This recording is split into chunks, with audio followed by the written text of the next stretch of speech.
hay muchos actores, como es el caso dominicano, que hay cerca de 100 actores en el sistema, para un país de 10 millones de habitantes. Tú dices el nuestro. El nuestro. Entonces, allá son 22 millones de tienen habitantes. una. Y tienen una. Y funciona, ¿hay apagón?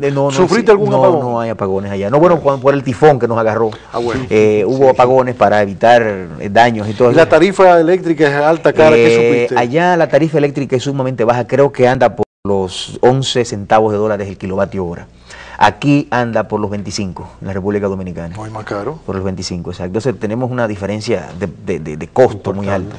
Bueno, todo esto lo que dice es que bueno, hay un Estado responsable que no ha abandonado a nadie, sino que ha dicho, bueno, queremos este país, queremos esta forma de desarrollo. Para eso necesitamos educación, industrializar, energía eléctrica, etcétera, etcétera. Y entonces el último renglón, que es exportar. Esta gente apostó a exportar desde los años 60.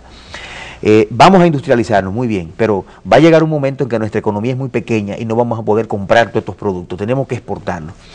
Y apostaron a esto, y lo lograron. Son una sociedad hoy que es una de las economías exportadoras más grandes del planeta, que están superando y tiene excedentes inmensos de exportación con casi todo el mundo. Con casi todo el mundo. En intercambio comercial. En intercambio comercial. Entonces, por supuesto, esos excedentes a ellos les han permitido tener una gran cantidad de dólares para invertir en todos los proyectos que a ellos se les ocurre de desarrollo industrial. Está demostrado, además, a nivel internacional, que las economías pequeñas no pueden desarrollarse sobre la base de economías de servicio, porque el servicio no genera el empleo suficiente para sociedades como las nuestras. Por ejemplo, sociedades como Singapur, que son muy pequeñitas, tienen una economía fundamentalmente de servicio, pero son 2 millones de habitantes. Claro, y territorio. Y un territorio pequeñito. O sea, tú con cualquier cosa puedes alimentar, mantener a esta gente, pero mantener 10 millones o 20 millones no es posible con el simple economía de servicio. Vamos a dejarlo por ahí por unos segundos nada más. Vamos a ver las noticias que nos tiene Mabel. Luego de las noticias seguimos conversando porque a Gedeón todavía le falta un punto de los 5 que mencionó al principio. Vamos a las noticias. Llevamos un buen rato aquí con Gedeón Santos. Gedeón, claro, tratándonos de explicar para nosotros poder entender por qué Taiwán ha sido tan exitoso, por qué sus ciudadanos y ciudadanas han sido tan exitosos en proveer bienestar. Porque esas experiencias pueden servirnos a nosotros dominicanas y dominicanos para también procurar lo mismo, que es el gran objetivo, ¿no? El bienestar de todos nosotros. Gedeón, tú hablabas, lo último que mencionaste, creo que fue el cuarto punto de los 5 que han sido claves para Taiwán ser tan exitoso, fue el de las exportaciones. Sí. Faltaría un poquito más de eso, que tú nos hablaras un poquito más de eso. Y luego el quinto, ¿cuál sería el quinto? Sí. Bueno, mira, ellos llevaron el proceso exportador igual que el proceso de industrialización interna. A mí me gustaría decir rápidamente, aunque sea, que mucha gente piensa que el esfuerzo exportador, es trascendente, pero que como que lo es todo. No. En Taiwán, que es un país altamente exportador, uno de los más exportadores del mundo, el sector externo de la economía solo representa, creo que el 15% de todo el Producto Interno Bruto. Es decir, la economía sigue siendo nacional en todas partes. Okay. O sea, ¿cómo se explica? El 80% de todo... Desarrollaron su mercado interno. Correcto. Bien. Exactamente. Entonces, no, y la mayor parte de las transacciones para la vida cotidiana son internas. Okay. Entonces, la mayoría de los países que exportan para poder pagar sus importaciones. Pero no es porque en sí las exportaciones son el gran... el negocio. Sí, exactamente. Ahora, tú necesitas, para tu nivel de vida, importar cosas. Claro. O sea, necesitas, qué sé yo, si no tienes carro, importar carros, etcétera. Claro. Entonces, tú necesitas exportar para conseguir las divisas, pero nada más. El resto es la dinámica interna de la economía la que te resuelve los grandes problemas de la vida cotidiana de la gente. Pero ellos hicieron lo mismo que con la industrialización. Primero, exportaciones intensivas en mano de obra, zonas francas igual que aquí, costura recta, industria de la aguja.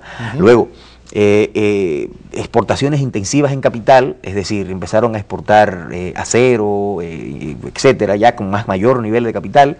Y luego, en los 80, exportaciones intensivas en tecnologías, que es la etapa en la que están hoy y la que están siendo líderes a nivel mundial. Y el esfuerzo fue igual, un esfuerzo total, dirigido, planificado por el Estado, en combinación con el sector privado y con los sectores laborales del país.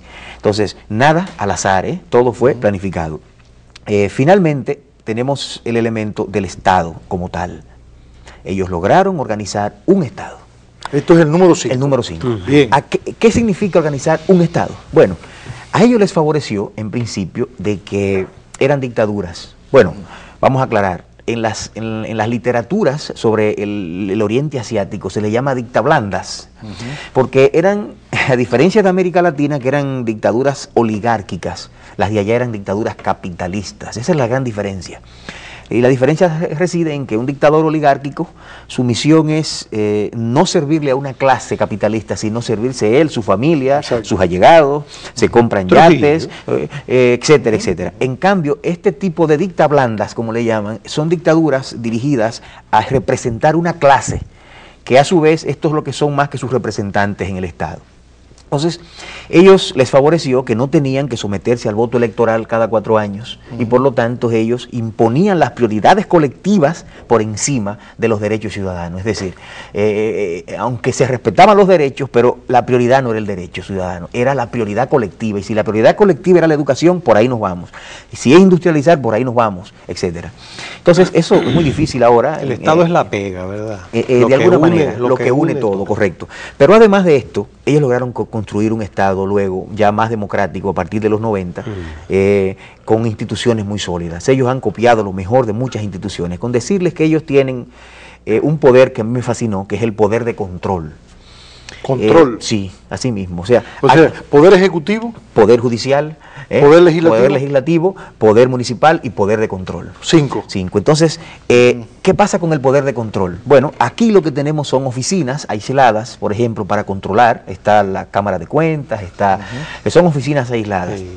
Allá existe un poder del Estado como poder establecido en la Constitución para controlar todas las acciones del propio Estado y del sector privado. ¿Y quién elige ese poder? Ese poder lo eligen los ciudadanos. Okay. Exactamente. Entonces, ¿qué pasa? Mira, me fascinó ver que ellos tienen una institución que es como el FBI de Estados Unidos, que cuando veo en el brochure se encargan de delitos electorales. Ajá. O sea, tú haces un fraude, ellos te investigan, te ponen micrófonos y se dan cuenta y tú puedes caer preso por un fraude electoral.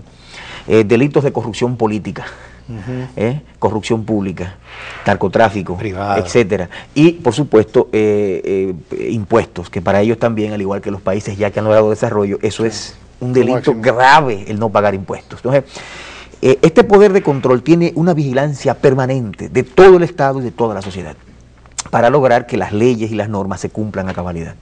Digamos que este es un país donde las normas se cumplen y donde la ley es muy radical su cumplimiento.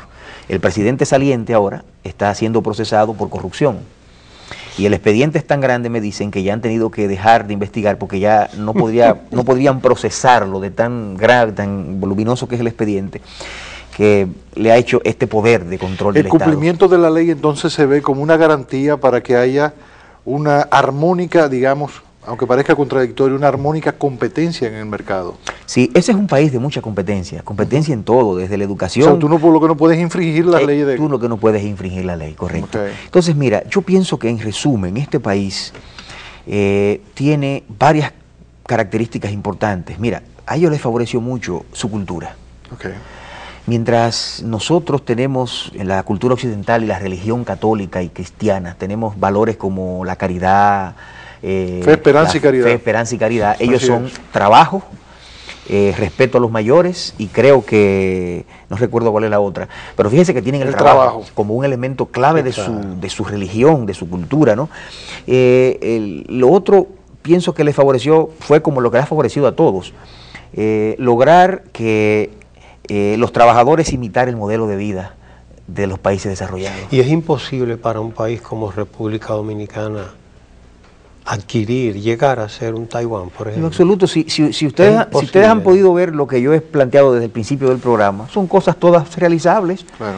Una apuesta del Estado y del sector privado por la industrialización, por la educación para lograr avanzar, por las exportaciones y lograr un gran ahorro interno para evitar, para hacer una gran inversión. Mercado interno. Correcto, eso es todo, son esas 4 cosas clave, claro, un Estado que no abandona nada y que no se sale, sino un Estado poderoso, fuerte, eficaz, que maneja estas 4 cosas junto con el sector privado y la clase laboral.